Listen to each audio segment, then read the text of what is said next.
Well, it goes without saying it's going to be an emotional day for students at Berendo Middle School in Roswell. They're going back to the school where just 2 days ago, one of their own opened fire, hurting 2 students. Students will return with full support and open arms from the staff and each other. Here's News 13's Samantha McDonald. Hi, Sam. Hi, Elizabeth. Well, students and parents should know that they will be surrounded by people ready to help them when they get to school. Tuesday, when those kids came to school, the teachers were different than they will be tomorrow.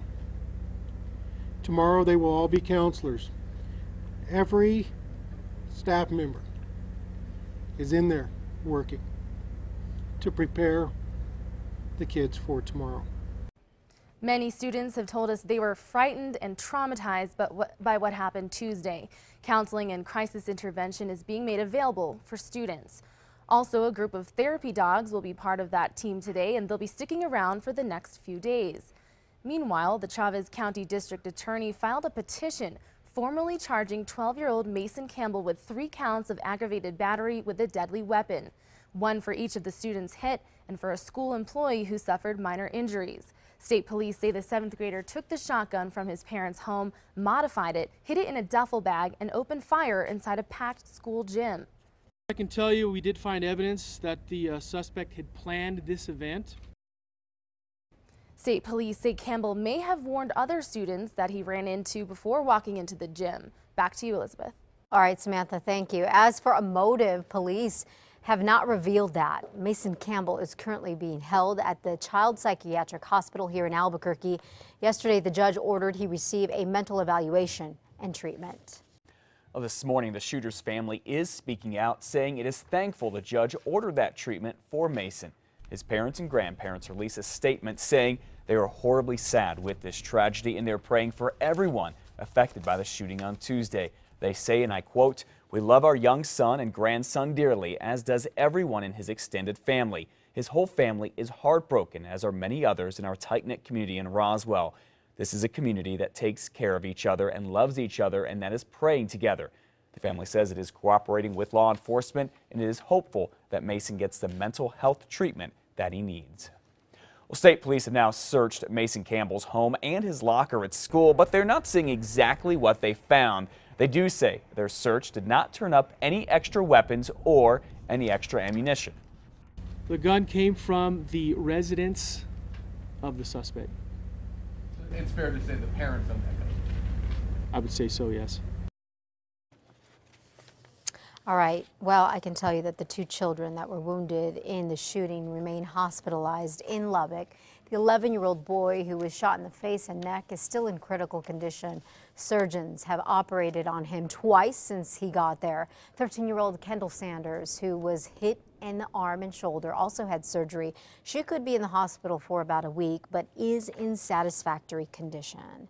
You know, panicked parents, frightened children, and surprisingly calm school employees. We got a newly released 911 calls on that terrifying day following the shots. Listen. She just came in with a shotgun and just like blew 3 rounds off. Where's the person? Berendo Middle School in the big gym. I just had about 10 kids run through my front yard from Berendo Middle School. Do we know anything about it? I have 2 kids and a couple of nieces and nephews there. I know, we don't have all the details yet, ma'am. Oh my God, can you tell me if anyone was hurt, please? As far as I know, there's been 2 people hurt. Who was shooting, do you know? I have no clue who it was. Was it a student or was it an adult? Or it was a student.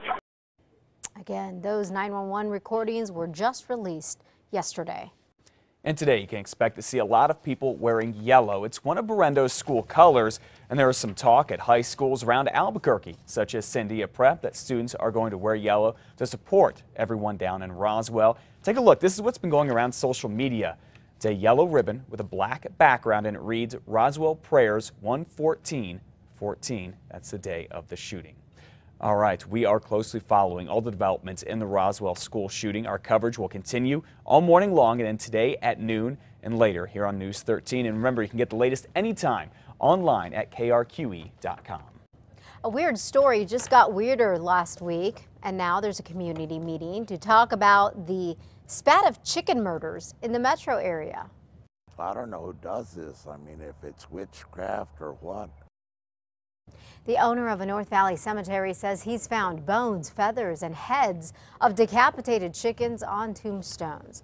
The culprit creeps out at night to do the deed, apparently. The grim discovery came on the heels of at least 3 reported cases in the past month or so of chickens being strangled and decapitated in people's backyards. It's still unclear who is behind the crimes. We do understand that there is a public meeting set up for 6 tonight at the Emmanuel Presbyterian Church near Central and Carlisle. We're told APD and animal welfare officers will be there to answer any questions. We are now a couple of weeks into this new year, and business leaders here are looking for clues about the economy this year. Wells Fargo Bank, P&M, and Albuquerque Business First are trying once again to fill in some blanks. This at the 9th Annual Economic Outlook Conference that starts in just a couple hours. Several speakers there will give their take on the past, the current, and the future state of various industries here, including healthcare and housing.